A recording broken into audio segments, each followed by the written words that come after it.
வணக்கம். நலவாரியம் அப்படின்னு ஒரு விஷயத்தை பற்றி நம்ம சமீபமாக நம்மளோட சேனலில் பார்த்துட்ருக்கோம்.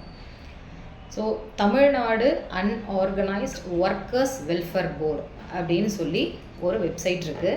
ஸோ நீங்கள் கூகுளில் போயிட்டு அந்த வெப்சைட்டை சர்ச் பண்ணி பார்த்தீங்க அப்படின்னா உங்களுக்கு தெரியும். அதில் என்னென்ன பெனிஃபிட்ஸ் எல்லாம் கவர்மெண்ட் செக்டாரில் நமக்கு கொடுத்துருக்காங்க, ஸோ எதெல்லாம் நம்ம பெனிஃபிட்ஸாக இதில் இருக்குது அப்படிங்கிறத அந்த வெப்சைட்குள்ளே போனீங்க அப்படின்னா உங்களுக்கு தெரியும். நிறைய பேர் கேட்குறீங்க, இது சென்ட்ரல் கவர்மெண்ட் ப்ராஜெக்டா அப்படின்னு. இது சென்ட்ரல் கவர்மெண்ட்டோடது கிடையாது, பியூர்லி நம்ம தமிழ்நாடு கவர்மெண்ட்டோடது. சரிங்களா? இன்றைக்கி நம்ம எதை பற்றி பார்க்க போகிறோம் அப்படின்னா, இந்த நலவாரியத்தில் நீங்கள் பதிவு பண்ணிட்டீங்க அப்படின்னா, நீங்கள் மாசமாக இருக்கீங்க அப்படின்னா மகப்பேறு உதவித்தொகை அப்படின்னு சொல்லி ஒரு 20,000 20,000 ரூபாய் கவர்மெண்ட்டில் நமக்கு ஃப்ரீயாக கொடுக்குறாங்க. சரிங்களா? இப்போ இதை நிறைய பேர் தெரியாமல் இருக்காங்க. நலவாரியம் அட்டை பதிவு பண்ணணுன்றதே நிறைய பேர் தெரியாமல் இருக்காங்க.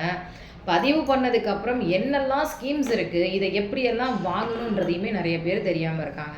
ஸோ இதில் யாரெல்லாம் மாசமாக இருக்கீங்களோ அவங்க எல்லாம் இந்த அமௌண்ட்டை வாங்கலாம். எப்படி வாங்கணும் அப்படின்னா, நீங்கள் ஃபஸ்ட்டு நலவாரியமில் பதிவு பண்ணணும். அதுக்கு நீங்கள் ஏதாவது தொழில் பண்ணுறவங்களா இருக்கும். தொழில் அப்படின்னோடனே பெரிய பெரிய பிஸ்னஸ் பண்ணணும், பெருசாக நம்ம இன்வெஸ்ட் பண்ணி பண்ணணும் அப்படிலாம் கிடையாது. இதில் நீங்கள் தெரு ஓர வியாபாரியாக கூட இருக்கலாம். சரிங்களா? இப்போ ஸ்ட்ரீட் வெண்டர்ஸ் அப்படின்னு சொல்லுவாங்க.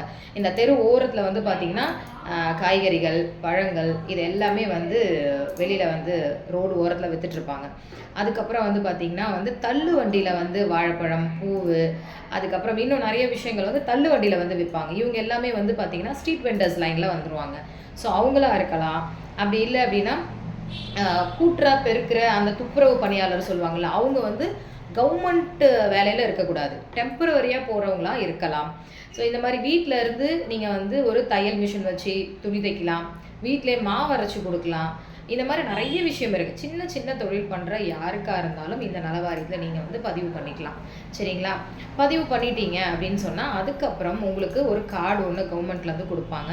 ஸோ அந்த கார்டு உங்கள் கைக்கு வந்ததுக்கப்புறம் தான் நீங்கள் எந்த ஸ்கீமுக்காக இருந்தாலும் எலிஜிபிள் ஆவீங்க.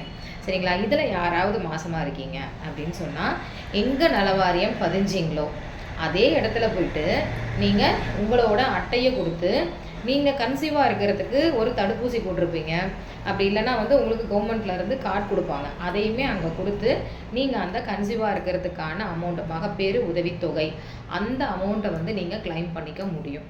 சரிங்களா? நீங்கள் உங்களுக்கு அருகாமையில் இருக்கிற நலவாரிய ஆஃபீஸ் ஏதாவது இருந்துச்சு அப்படின்னு சொன்னால் அங்கேயுமே போய் பதிவு பண்ணுங்கள். ஒருவேளை எனக்கு பதிவு பண்ணுறதுக்கு ஆஃபீஸ் எதுன்னு தெரியல, இல்லை நான் ஏற்கனவே அட்டை போட்டு வச்சுருக்கேன், இப்போ நான் கன்சீவாக இருக்கேன், எனக்கு இந்த கிளைம் வேணும் அப்படின்னு எதுவாக இருந்தாலும் மேலே தெரிகிற வாட்ஸ்அப் நம்பருக்கு எங்களுக்கு வாட்ஸ்அப் பண்ணுங்கள். முடிஞ்ச அளவுக்கு மெசேஜ் போடுங்க. முடியாத பட்சத்தில் மட்டும் கால் பண்ணுங்கள்.